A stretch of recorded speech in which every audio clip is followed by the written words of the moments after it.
My niece, Maria, stood beside a man in a cheap suit, her arms crossed tight.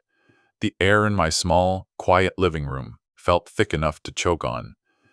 "It's simple, Uncle Dennis," she said, her voice dripping with a pity that was worse than anger. "The final payment with penalties is $12,500. You sign the payment plan, or Mr. Graves here begins asset seizure proceedings. There are no other options." The distant rumble of buses pulling out of the depot below my window felt like a funeral drum. Mr. Graves offered a smug, reptilian smile. "Your niece was just trying to help you out of a jam, Mr. Miller. It's a shame it came to this." Maria wouldn't meet my eyes. She just stared at a water stain on the ceiling, the picture of a grieved innocence. The silence in the room was a declaration. I had lost, completely and utterly. My name, my credit, my peace, all gone. The situation was final. A man slid a sheaf of papers across my coffee table.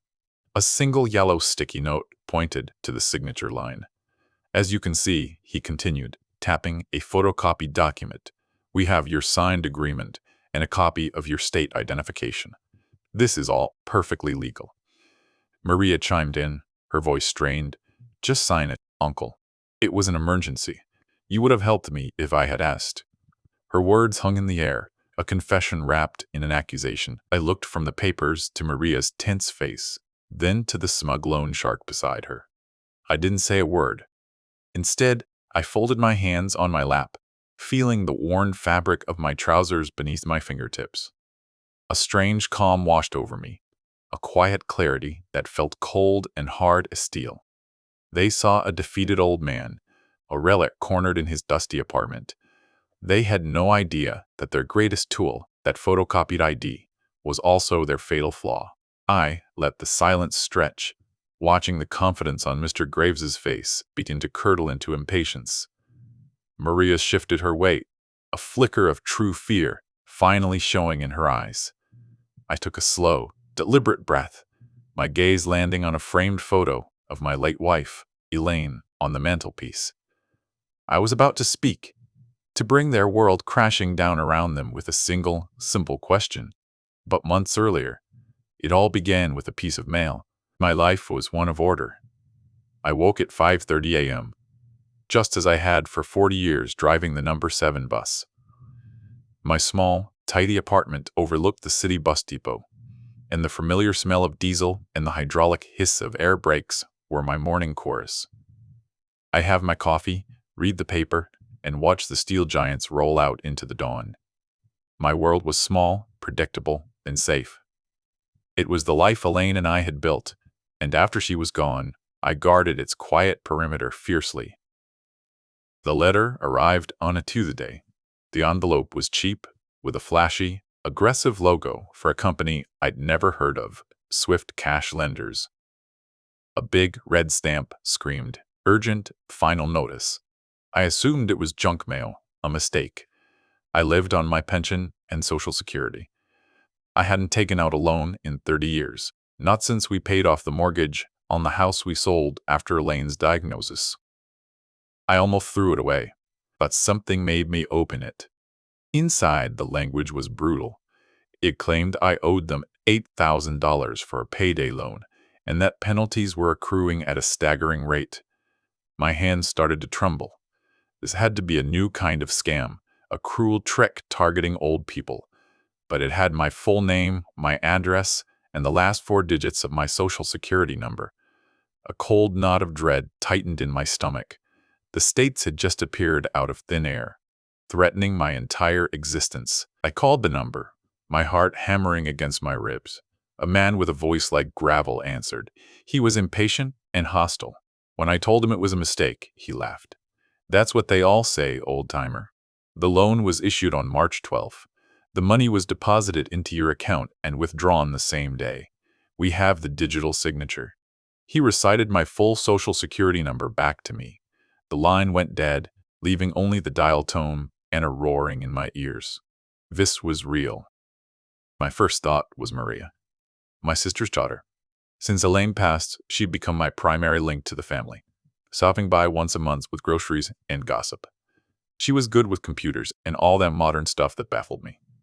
I decided I'd wait for her next visit and ask her to help me figure this out. She was flighty, always in some kind of drama, but she was blood. I trusted her. That was my first mistake. She came that Saturday bustling in with a bag of pastries and complaints about her landlord. While I made tea, she wandered around my living room, tidying things that were already tidy. Her eyes scanned the mantelpiece, cluttered with memories, photos of Elaine, a snow globe for Niagara Falls, and my 30-year perfect attendance award plaque from the Metro Transit Authority. She picked it up, her manicured nails tapping against the metal. "Why do you still keep this old thing, Uncle Dennis?" she asked, her tone a mix of amusement and disdain. She turned it over in her hands as if it were a curious fossil.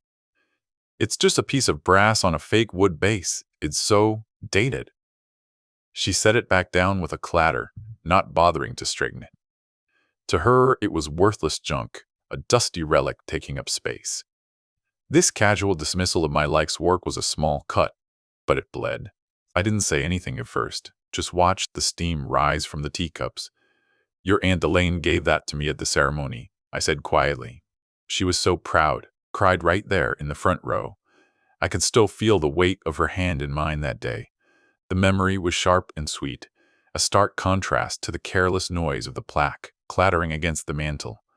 The betrayal was in that sound, the sound of something precious being treated as meaningless.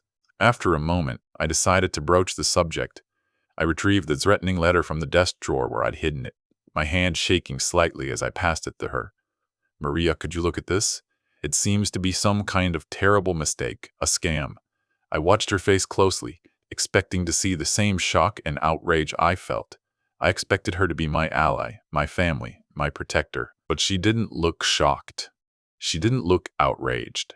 For a split second, her eyes widened in what I now recognize as panic. She quickly masked it, her face settling into a frown of concern. "Oh wow, Uncle. Yeah, this looks like a classic identity theft thing. These predators are awful." Her voice was a little too high, a little too fast. The first lie, a new layer of betrayal was forming, and I could feel its cold weight. "Don't you worry about a thing," she said, folding the letter and tucking it into her purse with decisive speed. "Let me handle it. I know how to talk to these people. You shouldn't have to deal with the stress." It felt like a rescue. A wave of profound relief washed over me, and I thank her, my gratitude thick in my throat. I didn't realize I was a lamb, thanking the wolf for offering to guard the henhouse. She now controlled the only piece of evidence I had. A week passed, then 10 days. I didn't hear from her. I finally called her, my anxiety growing like a weed. "Oh, hey, Uncle Dennis," she answered, sounding breathless. "Yeah, I'm working on it. They have me on hold forever. These companies are a nightmare." Her excuses were plausible, but her voice was strained. "These things just take time," she assured me, before rushing off the phone. The silence that followed was heavy with unspoken truths. The second letter came on a Friday. The envelope was a violent shade of red. "File notice before legal action," it declared in bold black letters. I tore it open. The amount owed had ballooned to $9,200 with late fees and interest. The ticking clock was no longer a quiet tick. It was a blaring alarm. They demanded payment in full within 72 hours, or they would begin garnishing my Social Security benefits, my primary source of income. The stakes had just become catastrophic. A sudden, vivid memory ambushed me. Maria, maybe 6 or 7 years old, sitting on my lap in the driver's seat of my parked bus at a company picnic. Her small hands on the giant steering wheel, her face alight with pure joy as she pretended to drive. "I'm just like you, Uncle Dennis," she had squealed. That memory, once a source of warmth, now felt like a shard of glass in my heart. The betrayal wasn't just about money. It was about the theft of a shared past. The next morning, I walked the 6 blocks to my local bank, the red letter clutched in my hand. My hands were freezing despite the mild autumn air. I asked the teller, a kind young woman named Sarah, to pull my statements from March. My heart sank as she pointed to the screen. A deposit for $8,000 from Swift Cash lenders on March 12th. And a wire transfer for the exact same amount to an unknown account, made just 10 minutes later. The money was real. The fraud was undeniable. The phone call came that afternoon. A man who didn't bother to introduce himself started shouting the second I said hello. "Dennis Miller, this is your final warning. We have a debt of over $9,000. His voice was so loud, I had to hold the receiver away from my ear. I could hear his words echoing faintly in the apartment hallway. My neighbor, Mrs. Gable, was watering her plants. She looked at me, her eyes wide with alarm and pity. The shame was a physical blow. I tried to tell him it was fraud, but he cut me off. "Save it. We hear that story 10 times a day. We have a legally binding contract with your electronic signature and a verified copy of your state-issued ID, Mr. Miller. It's airtight." He spat the words out like poison. "Pay up, or our lawyers will be taking your pension, your savings, and anything else you've got." The threat was no longer abstract. It was a detailed plan of my ruin. I hung up the phone, my entire body shaking. A copy of my ID. How? My wallet was in my pocket. My important documents were locked in a small firebox in my closet.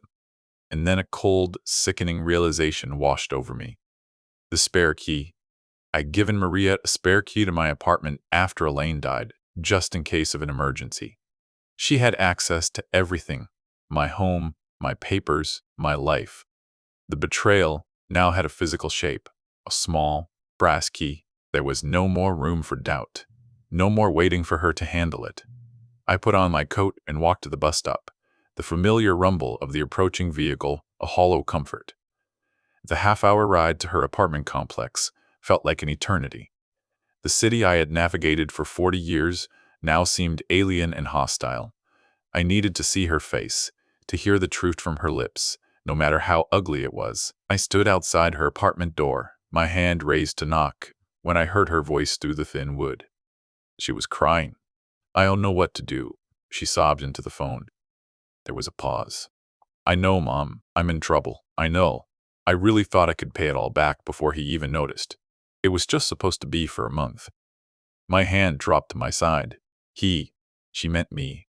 The betrayal was absolute, confirmed in her own panicked, self-serving words. I didn't knock. I just turned and walked away. The distant rumble of the city seemed to mock my slow, heavy steps. Hearing her confession to her mother, my own sister, was a deeper wound than any threatening letter. It wasn't just a crime. It was a conspiracy of family. They knew.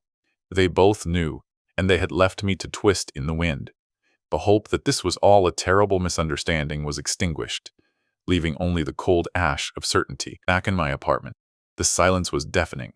Every object seemed to accuse me of my own foolishness. The teacup she'd used, the chair she'd sat in. My gaze fell again on the 30-year perfect attendance plaque on the mantel. She had called it junk. To me, it represented a lifetime of discipline, of showing up every single day, no matter what.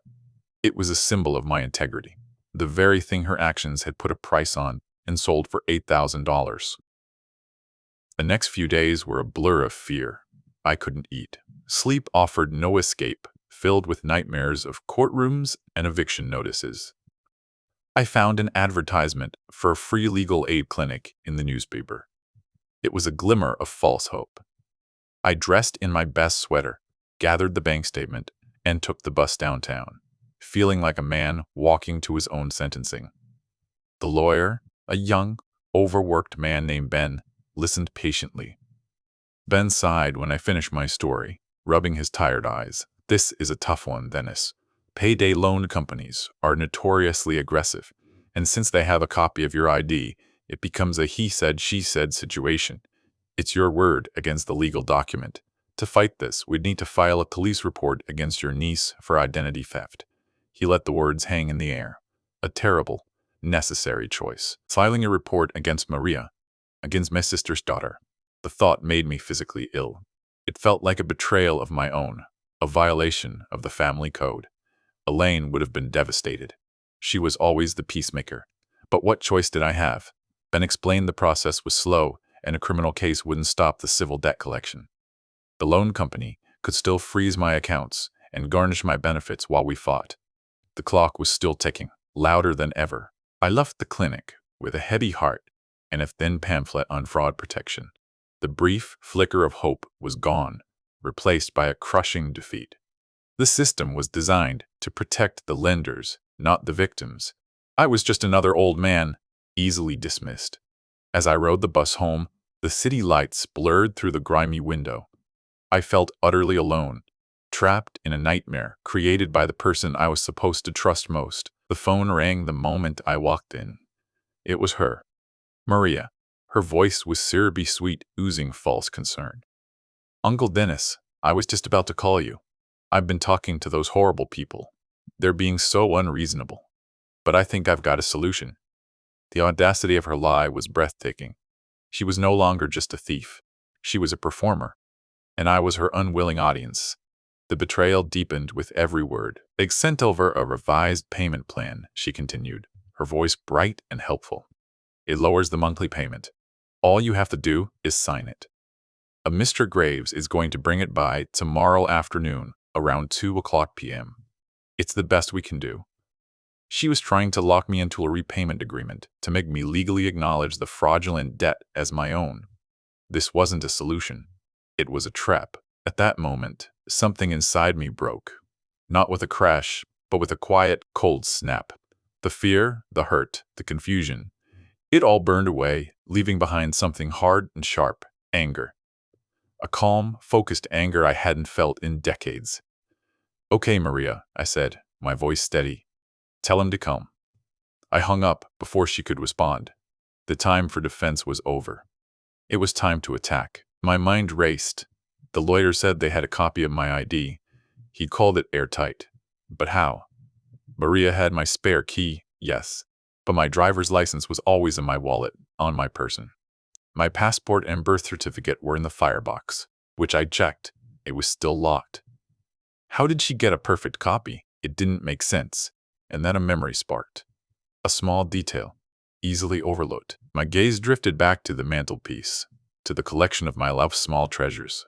The snow globe, the photo of Elaine, and my 30-year perfect attendance plaque. The plaque itself was worthless, just as Maria had said. But it wasn't just a plaque. Behind it, taped to the cheap wood backing for safekeeping years ago, was a high-quality, color photocopy of my driver's license. Elaine had insisted I keep one there, just in case you ever lose your wallet. My heart started to pound, this time not with fear, but with a surge of adrenaline.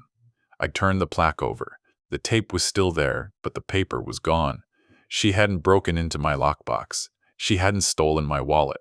She had taken the copy Elaine had made me keep, the one hidden behind the very object she had mocked as junk. She had used my wife-loving foresight as a weapon against me. The reappearance of the plaque, now as a symbol of my profound loss and helplessness, was unbearable. It felt like Elaine's memory was being desecrated. This object, a testament to my reliability, had become the instrument of my ruin. It was a cruel, tragic irony. I sat down heavily in my armchair, the worthless plaque in my lap, and for the first time since this ordeal began, I felt true, bottomless despair. I was at my lowest point. I must have sat there for an hour, just staring at the empty space on the back of the plaque. The sun set, casting long shadows across my living room. The distant rumble of the last buses returning to the depot filled the silence. Then a thought surfaced, small and uncertain at first. A photocopy. Not the real thing. A digital signature. Not a wet ink signature. The lawyer had dismissed it, but maybe there was something there. A detail he missed. I got up and went to my small desk, pulling out the pamphlet the legal aid lawyer had given me. I'd barely glanced at it before. Now I read every word. My eyes scanned sections on identity theft, credit card fraud, and then I saw it. A small paragraph under the heading, State Regulations for High-Interest, Short-Term Loans. My breath caught in my throat. I read the sentence 3 times, my old eyes straining in the dim light. The legal twist was simple, elegant, and brutal. Payday loans are highly regulated in his state and require in-person ID verification. To prevent exactly this kind of fraud, The law explicitly stated that a lender must physically inspect the borrower's original, state-issued photo identification at the time of the loan's origination. A photocopy, a fax, or a digital scan was not legally sufficient. The company accepted a photocopy of my ID, violating state law. Swiss cash lenders hadn't just been sloppy. They had broken the law. This single procedural violation made the entire loan unenforceable. More than that, it opened them up to a state investigation, massive fines, and potentially losing their license to operate. They hadn't just given me a shield, they'd handed me a sword. The airtight contract was worthless. My despair evaporated, replaced by a cold, calculating resolve. I spent the next 2 hours on the phone. My first call was not to a lawyer, but to the State Department of Financial Regulation. I spoke to an investigator named Ms. Albright, a woman with a calm, no-nonsense voice. I explained the situation precisely, mentioning the photocopied ID. The silence on her end was profound. "Mr. Miller," she said finally, her voice now sharp with interest, "do you still have the name of the man who contacted you?" My second action was filing a police report for identity theft and contacting the loan company. I went online and filled out the police report against Maria Miller for identity theft, fraud, and theft of personal documents. I listed the loan amount, the dates, and the method. There was no hesitation, no guilt. She had crossed the line, and there was no going back. My love for my family was not a suicide pact. The plan vector was now clear and direct. My final call was to Swift cash lenders. I asked for the man who had threatened me. When he came on the line, his voice was thick with aggression. "Miller, you got my money?" I let him rant. I let him threaten me with legal action and ruin. I listened to every word, my own silence a stark contrast to his blustering rage. He was a bully who thought he had all the power. Completely unaware, his entire position was built on a foundation of sand. When he finally paused for breath, I spoke, my voice low and even. "I am recording this call," I stated, which was a lie, but a necessary one. "I have just filed a formal complaint with the State Department of Financial Regulation, case number 78B41. My complaint cites your company's violation of State Code 23.5, requiring in-person ID verification for all short-term loans. The loan is legally unenforceable." The silence that followed was more satisfying than any apology. I continued, the words coming easily now. "I have also filed a police report for felony identity theft. I suspect the state investigators will be very interested to learn how a photocopy of my ID, and not the original document, was used to secure a fraudulent loan. I would expect a call from them shortly." I could hear a faint, strangled sound on his end, the noise of a predator, realizing it has walked into a cage. Now all I had to do was wait for Mr. Graves and my niece. It was 1:45 p.m. the next day, a Wednesday afternoon. I sat in my armchair, the same one where I'd felt such despair just the night before. I had made tea. I'd laid out 3 cups on the coffee table. The apartment was clean, quiet, and filled with the calm afternoon light. I was no longer a victim waiting for the axe to fall. I was the executioner. The doorbell rang at precisely 2 p.m.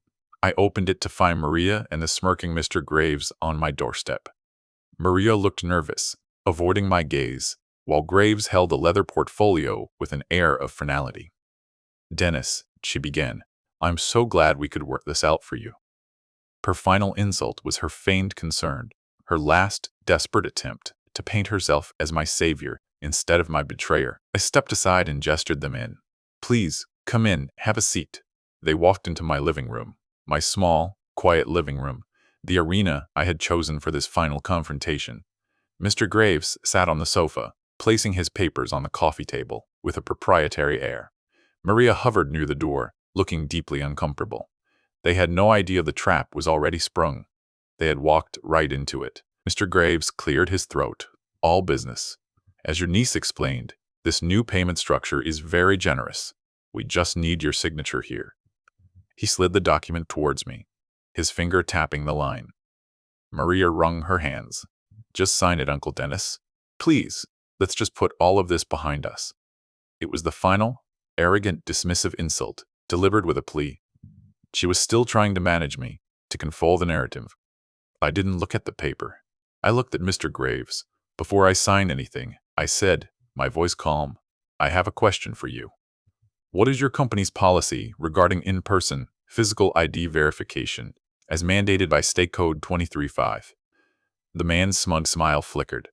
His eyes darted to Maria, a flash of confusion and irritation. He wasn't prepared for a legal question from a docile old man.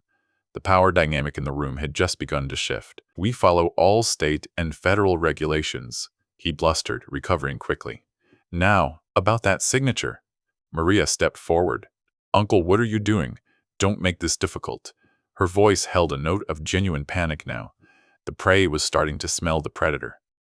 I ignored her completely, my eyes locked on Mr. Graves, letting the silence hang in the air. Because it's my understanding, I continued, as if he hadn't spoken, that accepting a photocopy of a driver's license for an $8,000 loan is a direct violation of that code, a violation that invalidates the loan agreement entirely. I leaned forward slightly. Is that not correct, Mr. Graves? His face, which had been a mask of confident authority, was beginning to crumble. He leapt like a man who had just swallowed poison. Maria stared at me, her mouth slightly open. The color had drained from her face. What are you talking about? A photocopy? Her eyes shot to the mantelpiece, to the 30-year, perfect attendance plaque sitting in its place. The worthless piece of junk. She finally understood. She finally saw the specific instrument of her own downfall. The trap wasn't the law. The trap was her own arrogance. Her dismissal of my life and my memories.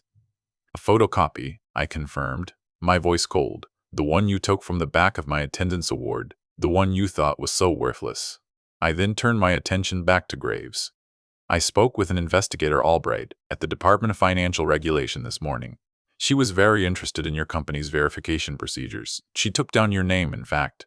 The reversal was in motion, swift and unstoppable. Graves stood up so fast his chair scraped against the hardwood floor. The sound was unnaturally loud in the quiet room.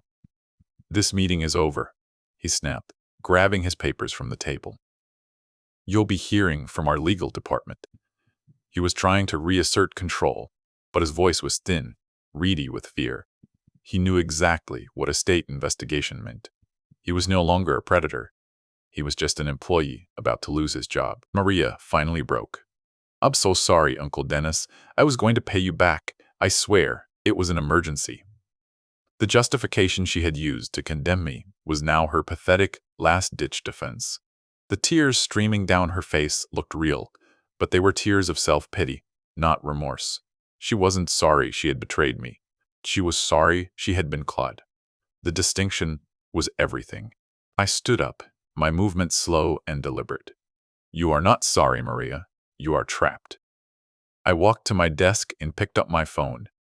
Mr. Graves, before you go, you should know that I have already initiated the legal process to have a complete account freeze placed on any funds related to this fraudulent loan. Investigator Albright was very helpful in that regard. Any attempt to collect will result in further legal penalties. The final instrument was deployed. Graves froze, his hand on the doorknob. He turned, his face a mottled mask of fury and panic. He looked at Maria with pure venom. He knew she had lied to him, had exposed his company to a world of trouble. He opened his mouth to speak, then seemed to think better of it. He yanked the door open and stormed out, slamming it behind him. The shutter of the door was a punctuation mark, the end of the first act. Now, it was just me and Maria in the quiet room. She was openly sobbing, a mess of apologies and excuses. My car broke down, my rent was late, I was going to lose everything. Her list of justifications was a monument to her own selfishness. She had seen my stability not as something to respect, but as a resource to be plundered. She had looked at my quiet, orderly life and decided to set it on fire to warm her hands. I let her cry for a full minute, the sound echoing off the walls of the apartment she had violated. I felt nothing. No pity, no anger, just a vast, cold emptiness where my affection for her used to be. Elaine would have wanted me to forgive, But Elaine wasn't here. Elaine's memory had been used as a tool in this betrayal. There was no forgiveness for that. Finally, I spoke. I filed a police report this morning, Maria, for felony identity theft. Her head snapped up, her eyes wide with disbelief and horror. This was the one consequence she had never considered. Legal trouble for her lender was one thing. A criminal record for herself was another. "No," she whispered. "Uncle Dennis, you can't. I'm family." Her appeal to the very bond she had shattered was grotesque. "Family doesn't do this," I said, my voice flat. "Family doesn't steal from their elders. Family doesn't use a dead woman's love as a tool for fraud." Each word was a precise, clean cut. "You made your choice when you took that photocopy from behind my plaque. Now you have to live with it." The public humiliation she had planned for me in my own living room was now hers, witnessed only by the ghosts of our shared past. She stumbled backwards, her hand flying to her mouth. The reality of prison, of a criminal record, of a ruined life, was finally dawning on her. The drama was over. This was the cold, hard consequence. "Please," she begged, her voice a pathetic shred. "Don't do this. I'll pay it back, I promise, every penny." But it was never just about the money. It was about the trust she had incinerated. I walked to the door and opened it. "You should probably call your mother, Maria. I imagine you'll need a good lawyer." My voice was devoid of emotion. I was merely stating a fact. The distant rumble of a bus pulling into the depot below was the only other sound. It was the sound of my life, my routine, my order returning. She had tried to derail it, but the tracks were stronger than she knew. She stared at me for a long moment, searching my face for some sign of weakness, some flicker of the old, soft-hearted uncle she had known and exploited. She found nothing. She saw only a stranger, a man made of iron and law. Defeated, she stumbled past me and out into the hallway, her sobs echoing as she fled. The restoration was happening right here, in the same public space of my apartment building, where I'd felt the shame of my neighbor's gaze. I closed the door, the latch clicking shut with satisfying finality.